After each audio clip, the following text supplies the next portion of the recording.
হবে। একজনের বাপ মরে গেছে আর তাড়াতাড়ি মোটরসাইকেল নিয়ে থানায় চলে গেছে, দেখছি এসপি বসে আছে, বলছে স্যার তাড়াতাড়ি কেস লেখেন, আমার বাপকে এখনই মার্ডার করেছে।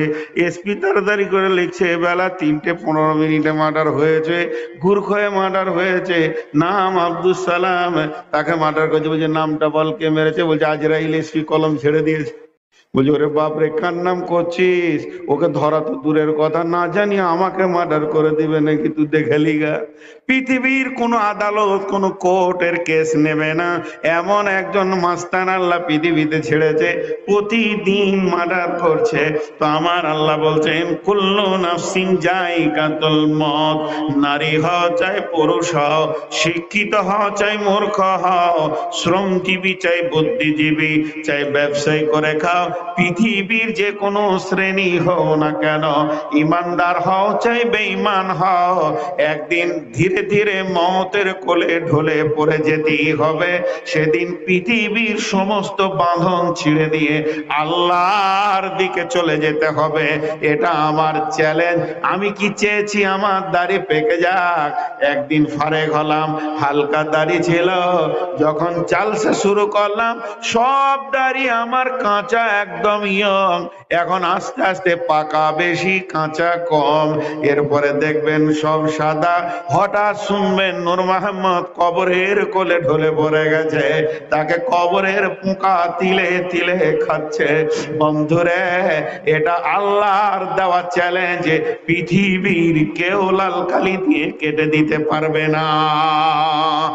নাম্বার 2, আমার আল্লাহ চ্যালেঞ্জ দিয়েছেন, ওলে কুল্লি উম্মাতিন আদাল হাত্তা ইদা দা আদালুহা লা ইস্তাকিরুনা সাআতাও ওয়া লা ইস্তাগদিরুন। আমার আল্লাহ বলছে তোদের প্রত্যেকেরই আমি সেকেন্ডটাও লিখে রেখেছি। 2032 সালে বেলা 11:30 50 সেকেন্ডে তুই তোর বাড়িতে মরবি। এই যে টাইমটা আমি লিখে দিয়েছি, সারা বিশ্ব যদি একদিকে হয়ে যায়, 1 সেকেন্ড আগাতে আর 1 সেকেন্ড পিছাতে পারবে না। আমার রবের কলমের ওপরে কারো হাত চলবে না।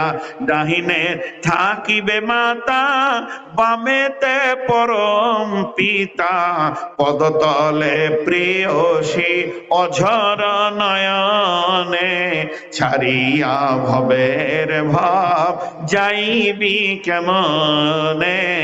আজরাইল আসিয়া বলিবে চলো হে মরণে, আত্মীয় স্বজন সবে সিভিল সার্জেন্ট রবে, তবু না পারিবে কেহ রাখিতে জীবনে।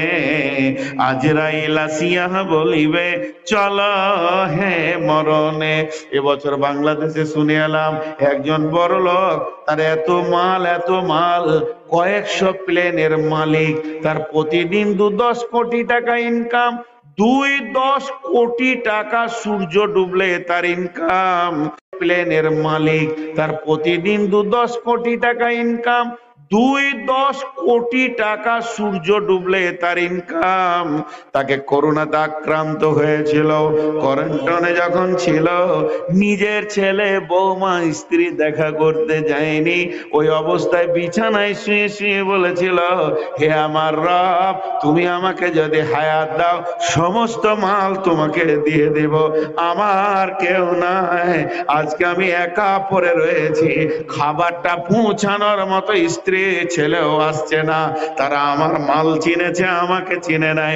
তারপরেও লোকটা পৃথিবীতে বাঁচলো না, চলে গেল করোনাতে। বন্ধুরে, অতএব আমার রব বলছে তোর যে টাইমটা আমি লিখে দিয়েছি, তোকে মৃত্যুর কোলে ঢলে পড়তে হবে। পৃথিবীর সমস্ত সার্জেন্ট গুলো যদি তুই এনে হাজির করে দিস, 1 সেকেন্ড তোর হায়াত বাড়াতে বা কমাতে পারবে না। 3 নম্বর চ্যালেঞ্জ দিয়েছেন আমার আল্লাহ, বিআইয়ি আরদিন তামুত। কোরআনে বলছেন বিআইয়ি আরদিন তামুত। এখানে যতগুলি নারী আছে, যতগুলি পুরুষ আছে, শিশু আছে, বৃদ্ধ আছে, মুসলিম আছে, নন মুসলিম আছে, যাই কেউ আছে না কেন, আপনার মাটিটা নির্দিষ্ট করে দেওয়া হয়েছে। কোন মাটিতে আপনার মত হবে, আমার রব বলছে ওই মাটিতে আমি তোকে পৌঁছে দিব। আপনার আমার ধারণা আমি বিছানায় মরব, আর ছেলে মেয়েরা চোখের সামনে থাকবে, আর আমার রব লিখে দিয়েছে তো ন্যাশনাল হাইওয়ে ডাম্পারের চাকে মরবে, ওই জায়গায় আমার রব পৌঁছে দিয়েছে। আমার রব লিখে দিয়েছে তুই মালদা মেডিকেল কলেজের 3 তলায় 17 নম্বর রুমে 2 নম্বর বেডে তুই মরবি, ওই জায়গাতে আমার রব পৌঁছে দেবে। এর জন্য আমার রব বলেছে মারব, সেটাও লিখে রেখেছি, টাইমটাও লিখে রেখেছি, জায়গাটাও লিখে রেখেছি। হে গুরখয়ের শ্রোতারা, তোরা কান করে শুনেলে, আমার রবের 3খানা চ্যালেঞ্জকে কেউ কেটে দিতে পারবি না। এতগুলো চ্যালেঞ্জ যা হলো গেল, সর্বোপরি শেষ কথাটা আল্লাহ এত মজবুত করে বলছেন,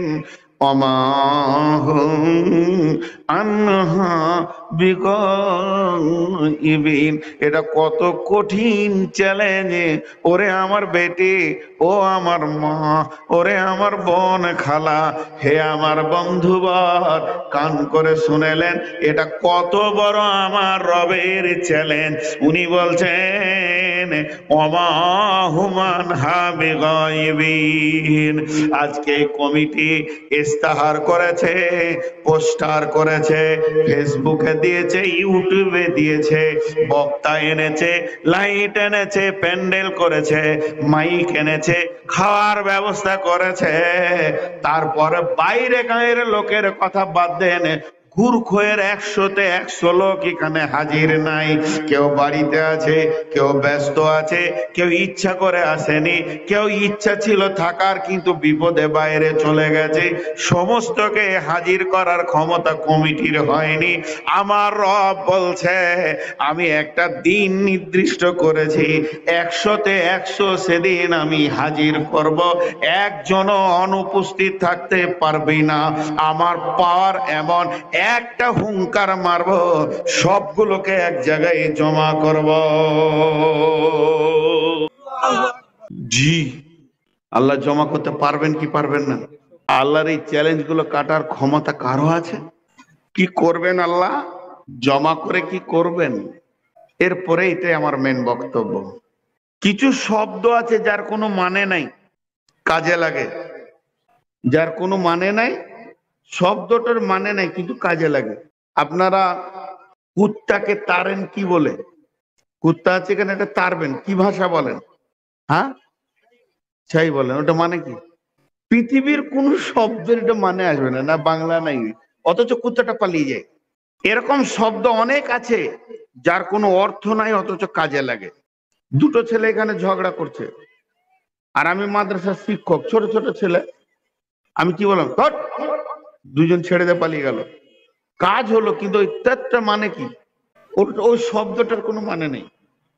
আল্লাহ কোরআনে বলছেন ফাইন্নামা হিয়া জাজরাতুন ওয়াহিদা ফাইদা হুম বিসাহিরা। ফাইন্নামা হিয়া জাজরাতুন ওয়াহিদা ফাইন্নামা জাজরাতুন ওয়াহিদা ফাইদা হুম বিসাহিরা। আমার রব বলছেন, নূর মোহাম্মদ রে, তুই পায়ে ধরে 15 মিনিটে লোকটাকে 10 হাত আগাতে পারলি না, আর আমি রব কিয়ামতের মাঠে একটা হুঙ্কার মারবো, একটা মারবো, দুইটা নয়, সাউন্ড হবে একটা, আর আমার আওয়াজটা এত কঠিন হবে। হাঁড়িতে, মাটির হাঁড়ি, স্টিলের হাঁড়িতে বালু দেয়, আগে দিত, ওই বালুটা গরম হয়ে যেত আগুনের তাপে, তারপর ওর উপরে ভুট্টা দিত, এরকম করে যখন নাড়তে শুরু করে, ভুট্টাটা তাপটা নিতে নিতে নিতে নিতে নিতে নিতে যখনই তাপ যথেষ্ট হয়ে যায়, দুম করে ফুটে হাঁড়ির বাইরে গিয়ে পড়ে যায় কিছু ভুট্টা। তা আমার রব বলছে, যখন আমি দ্বিতীয় হুঙ্কারটা মারবো, ওমতাজুল ইয়াউমা আইয়ুহাল মুজরিমুন, হে বেঈমানেরা, আমার ঈমানদারদের ভিতরে তোরা থাকতে পাবি না, এক্ষুনি বের হয়ে যা, কে ছিটকে গিয়ে পড়ে যাবি। সুবহানাল্লাহ। মুখ যে কখন বন্ধ হবে জালসা শেষ হতে চলেছে কিন্তু ওদের মুখ বন্ধ হয়নি। না, অনেক মেয়ে শুনছে, কয়েকটা মেয়ে বকছে, ওরা কাজ ছেড়ে নিচ্ছে, গল্প স্বল্প অনেকদিন দেখা হয়। হায় আল্লাহ, ওরা ওই রকম কিয়ামতের মাঠেও চিল্লাচিল্লি করবে? জি, চলেন আরো একটা আগিয়ে যাই। তো এইভাবে আল্লাহ বের করবেন। আল্লাহ, এই আল্লাহ, এতগুলি লোক কি হবে? সব জমা করার পর আল্লাহ বলছেন, فَأَمَّا مَنْ طَغَى وَآثَرَ الْحَيَاةَ الدُّنْيَا فَإِنَّ الْجَحِيمَ هِيَ الْمَأْوَى وَأَمَّا مَنْ خَافَ مَقَامَ رَبِّهِ وَنَهَى النَّفْسَ عَنِ الْهَوَى فَإِنَّ الْجَنَّةَ هِيَ الْمَأْوَى।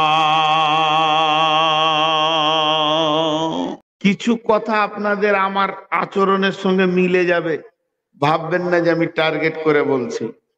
জান্নাত যাবে কে, জাহান্নাম যাবে কে, কোন কোন আমলে। আপনারা একটা কাগজ নিয়ে চলে এসছেন আমার কাছে, আরো 10খানা আলেমকে জোগাড় করেন।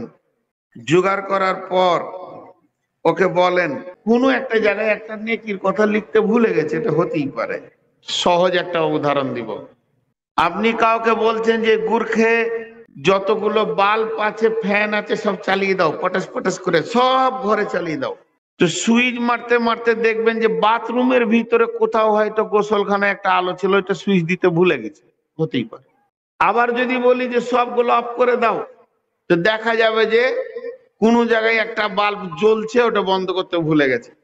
কিন্তু চালাক যে হবে সে কি করবে? একদম যে মেন সুইচ নামিয়ে দেবে। গ্রামের যেটা ট্রান্সফরমার, মেন সুইচ নামিয়ে দিলে ইন্ডিকেটরও মরে যাবে। তো আমার আল্লাহ বলছেন, আলেমের কাছে যেতে হবে না,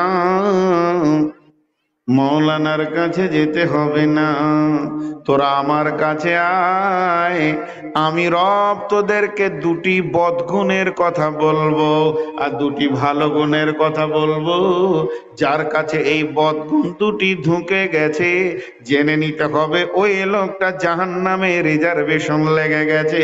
সে জাহান্নামের গাড়িতে চেপে বসে আছে, জাহান্নামের টিকিট কেটে ফেলেছে, সে জাহান্নামে ধীরে ধীরে পৌঁছে যাবে। আর যার কাছে দুটি ভালো গুণ আছে, তোকে জেনে নিতে হবে ওই লোকটা ধীরে ধীরে জান্নাতে চলে যাবে। সেই বদগুণ দুটি কি আর ভালো গুণ দুটি কি? আমার আল্লাহ বলছেন, ফাম্মা মান তাগা ওয়া আসারাল হায়াতাদ দুনিয়া ফাইন্নাল জাহিমা হিয়াল মাওয়া। পৃথিবীর বুকে যে অহংকার করবে, রিয়া করবে, তাকাব্বুর করবে, তগা তগা বলা হয় কয়েকটি জিনিসের সমন্বয়ের নাম তগা। ওয়া আসারাল হায়াতাদ দুনিয়া, এবং যে পৃথিবীকে বেশি প্রাধান্য দেবে, আখিরাতের চিন্তা চেতনা তার মাথা থেকে উড়ে যাবে। এই লোকটার জন্য আমার আল্লাহ বলছেন, ফাইনাল জাহিমা হিয়াল মাওয়া। ওই লোকটা জাহান্নামে ঠিকানা হয়ে যাবে। বহু অর্থের একটা শব্দ তগা। বাংলাতে এমন কিছু শব্দ আছে অনেক অর্থ হয়। আপনি আপনার ছেলেটাকে বলছেন হুঁশিয়ার হয়ে যা, হুঁশিয়ার হয়ে যা, সাবধান হয়ে যা, অনেক অর্থ। সাবধান হয়ে যা মানে নামাজ রোজা কর, জাহান্নাম থেকে সাবধান হো। সাবধান হয়ে যা মানে সামনে পরীক্ষা, পড়াশোনা ভালো করে কর। সাবধান হয়ে যা মানে খারাপ ছেলের সঙ্গে তুমি ঘুরো না, নষ্ট হয়ে যাবে। সাবধান হয়ে যা মানে তোমার রিপোর্ট খারাপ, শুনেছি এটা করিও না। সাবধান হয়ে যা মানে তুমি লোকের চুরি করছো, শুনেছি, সাবধান হয়ে যা। সাবধান হয়ে যা শব্দটার ভিতরে অনেক অর্থ লুকানো আছে। তেমনি আমার আল্লাহ বলছেন তগা, এই তগা তিনটে জিনিসকে নিয়ে তগা তৈরি করা হয়। আপনি চায়ের দোকানে যাবেন, দোকানদারকে বলবেন ভাই একটা 1 কাপ চা দেন, তা আপনাকে চায়ের পাতিগুলো আপনাকে 1 কাপ দেবে না, বরং আপনাকে দেবে পানি, চিনি, দুধ, চা পাতি, এটা মিলিয়ে ওটা নামে 1 কাপ চা। মানুষ ওটা বুঝে নেয় ই শুকনো চা চাইনি, বরং তরল চা চেয়েছে। তেমনি আমার রব বলছে রিয়া, অহংকার, তাকাব্বর, রিয়া, অহংকার, তাকাব্বর এগুলোকে মিলিয়ে এক জায়গায় জমা করলে ওর নাম হবে তগা। তাগুত মানে হচ্ছে বিদ্রোহমূলক জীবন। আপনারা কাগজ খুলে দেখে নেবেন, ডায়েরি খুলে দেখে নেবেন, ডিকশনারি খুলে দেখে নেবেন, মোবাইলে সার্চিং দিয়ে দেখে নেবেন। আমার রব বলেছেন আম্মান তগা, যে পৃথিবীর বুকে রিয়া, অহংকার, তাকাব্বুরি করবে, দিনকে নিয়ে বাড়াবাড়ি করবে, অহংকারের বশীভূত, দিনকে মানবে না, দিনের কথা শুনবে না, বেপরদা ঘুরবে, জেনা ব্যভিচারে লিপ্ত হয়ে যাবে, তারা শরীয়তের পর্দা মানবে না, শরীয়তকে মানবে না। ফাইনাল জাহিমা হিয়াল মাওয়া, ওই লোকটার ঠিকানা হবে জাহান্নামে।